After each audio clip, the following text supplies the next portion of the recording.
Hi అండి, welcome back to my channel పద్దు express. ఎలా ఉన్నారు? అందరూ బాగున్నారా?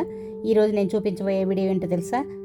లాస్ట్ వీడియో బొబ్బట్లు చేసి చూపించాను కదండి. అందులో పప్పు నీళ్లు తీసాను కదా, వాటితో చారు చేసి చూపిస్తానన్నాను కదా, అది ఈరోజు చూపించబోతున్నాను. ఆ రోజు వీడియోలో ఎక్కువైపోయింది కదా, అందుకని టైం లేక ఈరోజు చూపిస్తున్నాను. చూడండి, బొబ్బట్టు చారు అనమాట ఇది. చూసారా, బొబ్బట్టు ఉడికించేటప్పుడు ఆ పప్పులో నుంచి నీళ్ళు వంచేసాను కదా, ఆ నీళ్ళతో చారు ఎలా చేసుకోవాలో ఇప్పుడు చూపిస్తున్నాను. చూడండి, అది ఎలా ఉడికించింది తీసింది ఒకసారి బ్రీఫ్గా చూపిస్తున్నాను. చూడండి, పప్పు ఇలా ఉడికించుకున్నాను కదా బొబ్బట్లకి.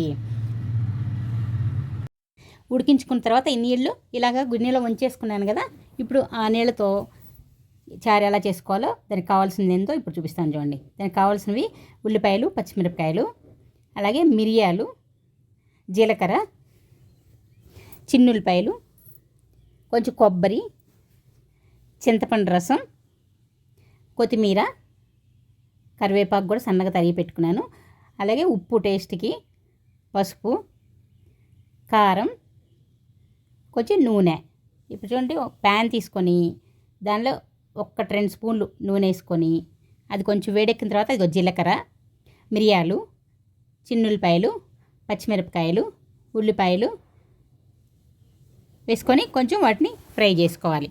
ఉల్లిపాయలు కొంచెం మెత్తబడితే సరిపోతుంది. తర్వాత కొబ్బరి కూడా వేసుకుంటున్నాను అందులోనే.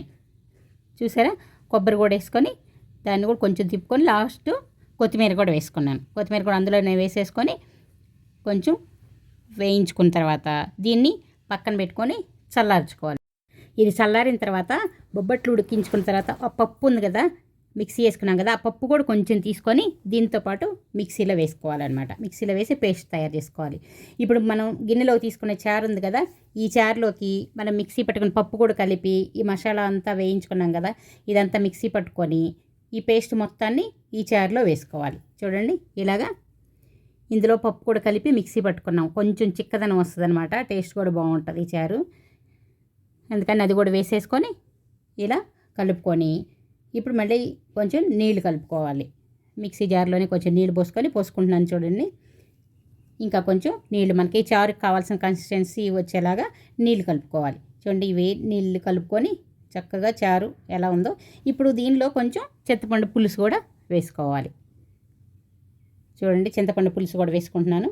వేసుకొని బాగా బాయిల్ చేసుకోవాలి దీన్ని. చూడండి, బాగా ఉడికించుకోవాలి. చూసారా ఎంత చక్కగా చారు రెడీ అయిపోతుందో, బొబ్బట్లు ఉడికించిన పప్పులో నీళ్ళతోటి.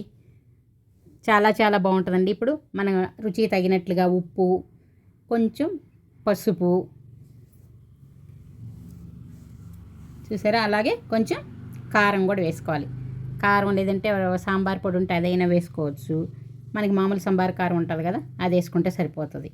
చూడండి, కారం కూడా వేసుకొని మనం ఎంత కారం తినగలుగుతాం అంటే ఫస్ట్ పచ్చిమిరపకాయలు వేసాం కదా, అది చూసుకోవాలన్నమాట. కారం చూసుకొని దీనికి ఎలా సరిపోతుందో మన టేస్ట్ తగ్గట్లుగా కొంచెం కారం వేసుకోవాలి. చూసారా, ఈ చారు రెడీ అయిపోయిందండి. దీన్ని బాగా బాయిల్ చేసుకున్న తర్వాత దీనికి ఇప్పుడు తాలింపు పెట్టుకుందాం. ఒక చిన్న ప్యాన్ తీసుకొని దీనిలో చూడండి ఆవాలు, జీలకర్ర, ఎండుమిరపకాయలు, కరివేపాకు, ఇంగువ, కొంచెం ఇంగువ కూడా వేసుకొని తాలింపు వేసుకుంటే చాలా బాగుంటుంది. చూసారా, ఇలాగా తాలింపు రెడీ అయిపోయిన తర్వాత దీన్ని ఆ ఉడుకుతున్న చారులో వేసుకోవాలి. వేసుకొని బాగా కలుపుకొని చూడండి, చాలా మంచిగా చారు రెడీ అయిపోయింది. చూసారా, చూస్తుంటేనే మీకు అర్థమైపోయి ఉంటుంది. చాలా చాలా బాగుంటుందండి ఈ చారు. నిజంగా అన్నంలో కలుపుకొని తింటూ ఉంటే చాలా కమ్మగా ఉంటుంది. చివరిగా కొంచెం కొత్తిమీర వేసుకుంటున్నాను. అంతేనండి, ఎంతో టేస్టీగా ఉండే చారు రెడీ అయిపోయింది. దీంతో చక్కగా అన్నం తింటే టేస్ట్ చాలా చాలా బాగుంటుందండి. ఒకసారి తప్పకుండా మీరు కూడా ట్రై చేయండి. బొబ్బట్లు ట్రై చేశారా? అయితే ఇంకెందుకు, దాంతోపాటు ఈ చారు కూడా ట్రై చేయండి. ట్రై చేసి ఎలా వచ్చిందో ఒకసారి కామెంట్ సెక్షన్లో నాకు కామెంట్స్ పెట్టండి. అలాగే ముందు లైక్ చేయటం మర్చిపోవద్దు. వీడియోని లైక్ చేయండి, మీ ఫ్రెండ్స్కి, బంధువులకి అందరికీ షేర్ చేయండి. ఇంకా సబ్స్క్రైబ్ చేసుకొని వాళ్ళు ఉంటే త్వరగా సబ్స్క్రైబ్ చేసుకోండి. మీ ఎంకరేజ్మెంట్ వలన నేను ఇంకా ముందు ముందు కూడా చాలా చాలా మంచి మంచి వీడియోలు చేయగలుగుతాను. అవన్నీ మీకు చూపించగలుగుతాను. అందుకే తప్పకుండా ఎలా వచ్చినాయో కామెంట్ సెక్షన్లో కామెంట్స్ పెట్టండి. నేను మరో వీడియోతో మీ ముందుకు వచ్చే వరకు సెలవు. Bye bye.